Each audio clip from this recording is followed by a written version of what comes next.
জাহান্নামে কেন অনেক নারী থাকবে জানেন? কারণ তারা শুধু নিজেরা অপরাধ করে না, হাজারো মুমিন মানুষের নূর তারা কেড়ে নেয়। দ্যাট ইজ ওয়াই তারা জাহান্নামে বেশি থাকবে। আরেকটা মেজর কারণ হচ্ছে তাদের উদ্ধত মাথা। মেয়েদেরকে বলছি স্পেশালি, হয়তো এই কথাগুলো মেয়েদের কাছেও যাবে। তাদের এই উদ্ধত মাথা আল্লাহর বিধানের সামনে আত্মসমর্পণ করতে চায় না।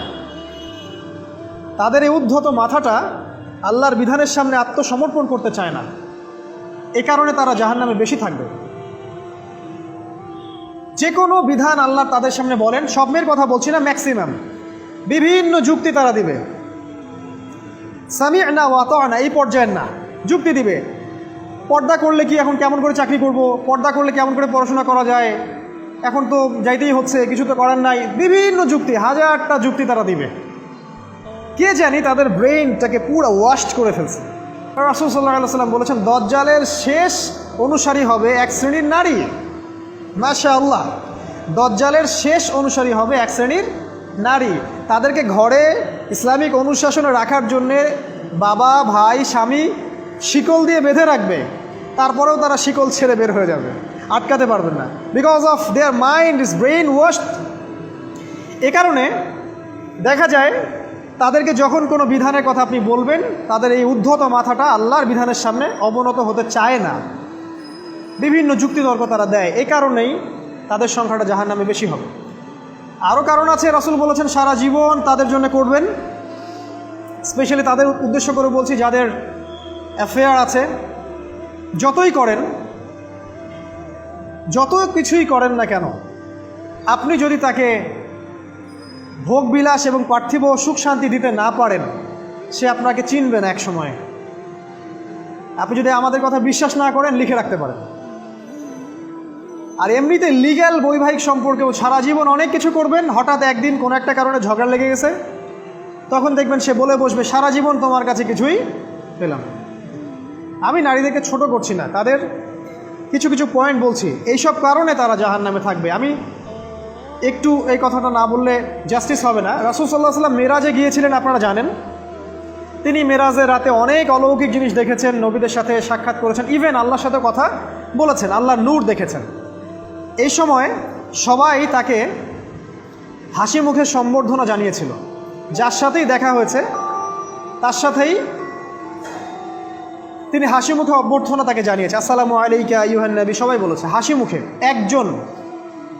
একজন মালাক, একজন ফেরেশতা তাকে দেখে হাসেননি, একজন। আপনারা কি জানেন?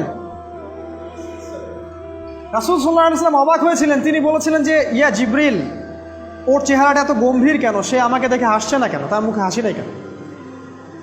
জিবরিল আমিন বলেছেন যে তার নাম হচ্ছে মালাক, সরি তার নাম মালিক, তার নাম মালিক, সূরা যুখরুফের মধ্যে আছে, তার নাম মালিক।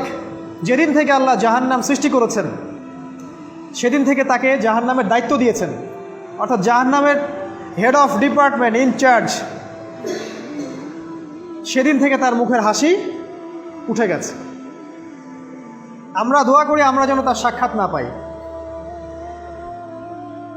তার কাছে পারমিশন নিয়ে রাসূল সাল্লাল্লাহু আলাইহি ওয়াসাল্লাম জাহান্নামের দিকে তাকিয়েছিলেন, ভিতরে দেখেছেন কি আছে। তিনি পরে যা ব্যাখ্যা করেছেন তা হলো, আমি দেখলাম সেখানে খালি মেয়ে আর মেয়ে, সেখানে খালি নারী আর নারী। এই হাদিসটা আপনার মাকে বলবেন, আপনার বোনকে বলবেন, আপনার মেয়েকে বলবেন, আপনার স্ত্রীকে বলবেন। এই হাদিসটা যদি কারো হৃদয়ের মধ্যে গেঁথে যেতে পারে, তার দ্বারা অন্যায় করা সম্ভব না। কিভাবে একটা মেয়ে সব কিছু উন্মুক্ত করে ঘুরতে পারে যখন অলরেডি তার আত্মা জাহান্নামে জ্বলছে, অলরেডি, কারণ ভবিষ্যৎ তো আল্লাহ জানেন। যেমন উমর রাদিয়াল্লাহু আনহু এর ঘর জান্নাতে আছে, রাসূল সেটা দেখে আসেন নাই? এসে উমর ইবনুল খাত্তাবকে বলেছেন না যে আমি দেখে আসছি তোমার ঘর, আমি ঢুকিনি তোমার ঘরে তোমার আত্মসম্মানের কারণে। তার মানে তিনি পৃথিবীতে বিচরণ করছেন, ঘর তো জান্নাতে অলরেডি তৈরি হয়ে আছে। মেয়েরা দিব্যি ঘুরছে এভাবে, এবং তারা মোটেও সচেতন না তাদের ঘর হয়তো বা জাহান্নামে রেডি। আর আমাদের এই so called modern western civilization এদেরকে ব্রেইন ওয়াশ করে দিয়েছে। তারা বাজার করছে, তারা নগ্ন হয়ে ঘুরছে, কাপড় পরেও তারা নগ্ন থাকছে, তারা মডেলিং করছে, গান গাচ্ছে, নৃত্য প্রদর্শন করছে, মিডিয়া আসে, তার দেহ লক্ষ লক্ষ কোটি কোটি মানুষ দেখছে, হাজারো মানুষের নূর চলে যাচ্ছে। অন্যের নূর নষ্ট করে জান্নাতে যাওয়া যাবে না। রাসূল সাল্লাল্লাহু আলাইহি ওয়াসাল্লাম যে আলামতগুলো বলেছেন তার মধ্যে অন্যতম একটা আলামত হচ্ছে শেষ জামানায় মেয়েদের সংখ্যা বাড়বে, ছেলেদের সংখ্যা কমে যাবে। ইভেন একটা ছেলে 40টা মেয়ের দায়িত্ব নিবে। এটা আবার ভাববেন না 40টা ওয়াইফ, মা, খালা, নানি, ফুফু সব মিলায় 40। আর সামনে যে মহাযুদ্ধটা হতে যাচ্ছে এরপরে এরকমই একটা অবস্থা হবে যে ছেলেদের সংখ্যা পৃথিবীতে থাকবে না, খুব কম, এবং বেশি বেশি মেয়ে একটা ছেলের কাঁধে চলে আসবে। এখন অবশ্য আমাদেরকে ওই যে পশ্চিমারা শিখিয়েছে একটা ছেলে একটা মেয়েকে বিয়ে করবে। জেনা অনেকজনের সাথে করতে পারে, বাট বিয়ে একজনকেই করতে হবে। এখনও যদি কোনো হুজুর বা কোনো ব্যক্তি, হুজুর না, কোনো আলেম, কোনো স্কলার বা যে কোনো ব্যক্তি দুটা বিয়ে করে, মানুষ মনে করে something is wrong, something is wrong with him. এই লোকের কোনো সমস্যা আছে মনে হয়, এর মানে চরিত্র ভালো না, এর মনে একটা দিয়ে আকাঙ্ক্ষা পূরণ হয় না, something is wrong with him, তাই না? এই চেতনাটা দজ্জাল শিখিয়েছে এদেরকে। একটা ছেলেকে তৈরি করা হয়েছে সে যেন অনেকগুলা মেয়েকে বিয়ে করার ক্ষমতা রাখে, এভাবেই তাকে তৈরি করা হয়েছে। নাহলে আল্লাহ কখনোই 4, 3, 2 বলতেন না। হ্যাঁ, যদি আমি সমতা করতে না পারি তাহলে কি একটা কথা বলি, এই সাবজেক্টটা আপনাদেরকে হয়তো কেউ পড়ায় না। একটা বিয়ে করেও একটা ছেলে মিলকেল ইয়ামিন রাখতে পারে। মিলকেল ইয়ামিন মানে হচ্ছে দক্ষিণ হস্তের মালিক। মেয়েটাও জানবে আমি মিলকেল ইয়ামিন, ছেলেও জানবে সে আমার মিলকেল ইয়ামিন। এভাবেও একটা ছেলে একটা মেয়ে সিকিউরিটি, শেল্টার, ফুড সব কিছু পেতে পারে। এটা এখন উঠে গেছে, একটা সময় এগুলো ছিল। রাসূলুল্লাহ সাল্লাল্লাহু আলাইহি ওয়াসাল্লামের একটা ছেলে ইব্রাহিম, রাসূলের একজন ছেলে ইব্রাহিম কার গর্ভে জন্ম নিয়েছিলেন? কার গর্ভে জন্ম নিয়েছিলেন? রাসূলের জীবনী পড়তে হবে A to Z কয়েকবার, কমপক্ষে আর রাহিকুল মাখতুম বইটা পড়তে হবে। মারিয়া কিপ্তির গর্ভে জন্ম নিয়েছিলেন। মারিয়া কিপ্তি একজন দাসী। এই দাসী মানে কাজের মেয়ে না, এটাকে বলা হয় মিলকেল ইয়ামিন, দক্ষিণ হস্ত। পারস্যের রাজা মিশরের রাজা দুজন দাসীকে রাসূল সাল্লাল্লাহু আলাইহি ওয়াসাল্লামের কাছে উপহার দিয়েছিলেন। তার একজনকে রাসূল সাল্লাল্লাহু আলাইহি ওয়াসাল্লাম নিজের করে নেন, বিয়ে করে নেন। তার গর্ভে জন্ম নিয়েছিল পুত্র ইব্রাহিম। এই সাবজেক্টটা আপনাদেরকে কে পড়াবে এখন? ইভেন এখন আলেম ওলামাও দুটো বিয়ে করতে ভয় পায়, মনে করে যে সমাজের মানুষ আমাকে কি বলে না বলে। সবচেয়ে বড় কথা হচ্ছে এই কাজ করার জন্য ব্যাকবোন শক্ত থাকা দরকার। ব্যাকবোন মানে মেরুদণ্ড, স্টিলের মতো, তাহলে এই কাজ করতে পারবেন। নারীর সংখ্যা যে বাড়বে, 40 গুণন 1 হবে, তখন এই 39টা মেয়ে কী করবে?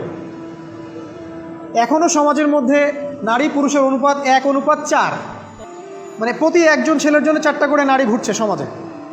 এটা তো স্ট্যাটিস্টিক, আপনি ইন্টারনেটে গেলেও দেখতে পারবেন। এবং পশ্চিমা কান্ট্রিগুলোতে এগুলো আরও অনেক বেশি, ওদের অনুপাতটা আরও অনেক বেশি। তাহলে এই বাকি মেয়েরা আসলে করবেটা কি? সবাই যদি একটা করে বিয়ে করে তাহলে বাকি মেয়েদের কি হবে? তারা কি পতিতালয়ের সম্পত্তি হবে? ওদের যৌন অধিকার নাই? ওরা শারীরিক, মানসিক, শেল্টার, ফুড, খাবার, পানীয় এগুলোর অধিকার রাখে না? এখানে নারীবাদীরা কি বলবে? সব নারীবাদী, এদেশের যত নারীবাদী আছে, সেকুলারিজম, এই নারীবাদীরা বেশিরভাগই দজ্জালের এজেন্ট।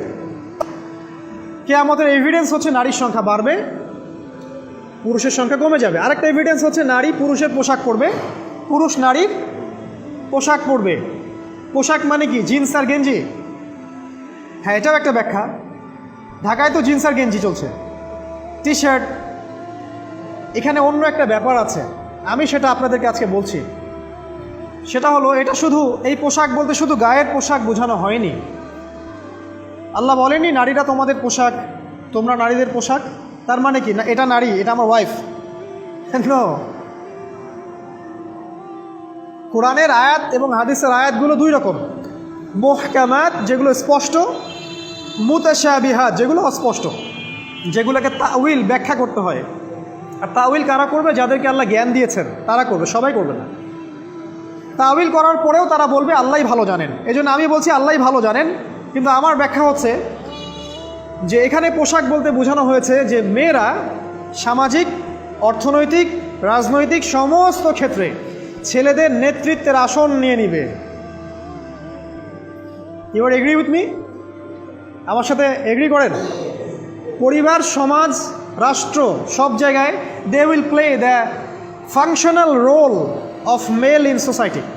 তারা সমাজে পুরুষের ফাংশনাল রোলটা প্লে করবে, আর পুরুষ নারীর জায়গায় চলে আসবে। ওই যে পিছনে গিয়ে ইয়াস স্যার সামিয়া না অত না, এই হবে অবস্থা। এগুলো কি আমরা দেখতে পাচ্ছি? ব্যাখ্যা করার দরকার নেই। তবে একটা হাদিস না বললে ইলমের জাস্টিস হবে না। সেটা হলো আল্লাহ রাসূল সাল্লাল্লাহু আলাইহি ওয়াসাল্লাম বলেছেন, কোনো কওম ততক্ষণ পর্যন্ত সফল হতে পারে না যতক্ষণ পর্যন্ত তাদের নেতৃত্ব দিবে একজন নারী। হাদিস কি আছে এটা, নাকি বানাই বললাম? তাদেরকে বুখারী খুলে দেখতে বলেন। কোনো কওম, আর রাসূল যখন একটা কথা বলেছেন তার মানে পৃথিবী উল্টে গেলেও কথাটা সত্য হবে, কিছুই করার নেই। এই কারণে পশ্চিমারা এখন খুব ভয় পাচ্ছে, কারণ রাসূল সাল্লাল্লাহু আলাইহি ওয়াসাল্লামের অনেক ভবিষ্যৎবাণী আছে কিয়ামত সম্পর্কে। ওরাও এখন খুব ভয় পাচ্ছে, ওভার কনসিয়াস যে এগুলো তো হতেই পারে। এটাকে ঠেকানোর যত পদ্ধতি তারা অবলম্বন করছে, কিন্তু লাভ হবে না। প্রতিটা ইস্যু ওদের বিপর্যয় ডেকে আনবে। যে কোনো ইস্যু হোক, সেটা প্যালেস্টাইন বা কাশ্মীর হোক, সেটা আফগানিস্তান বা পাকিস্তান বা বাংলাদেশ বা বার্মা, কোনো ইস্যুই তাদের জন্য কল্যাণ বয়ে আনবে না। যদি কল্যাণ বয়ে আনে, শুধু মুসলিমদের জন্যই আনবে, কারণ প্রতিটা অন্ধকারের পিছনে একটা সোনালী সকাল আছে। এটা ওরা জানে না, কিন্তু কোরআন এবং হাদিস এটা আছে। অতএব কেউ ধৈর্যহারা হবেন না, ধৈর্যহারা হবেন না, এবং অধৈর্য হয়ে কোনো ইনিশিয়েটিভ নেবেন না, এমন কোনো ইনিশিয়েটিভ নেবেন না যার কারণে উম্মার ক্ষতি হয়। কারণ সামনে যে সময়টা আসছে এটা আমাদের বিজয়ের সময়, ওদের বিজয়ের সময় নয়। All you have to do, আপনাকে শুধু এতটুকু করতে হবে, জাস্ট বি প্রিপেয়ার ইউরসেলফ। নিজের প্রস্তুতি নিজে নেওয়া শুরু করেন, কারো দিকে দেখার দরকার নেই। এবং অবশ্যই collectively as a Umma, as a nation, কিয়ামতের আলামত হচ্ছে নারীর সংখ্যা বাড়বে, পুরুষের সংখ্যা কমবে। নারীরা পুরুষের পোশাক পরবে, পুরুষরা নারীর পোশাক পরবে। পোশাক মানে সোসাইটির ফাংশনাল রোল। মানুষ হালাল হারামের বিবেচনা করবে না।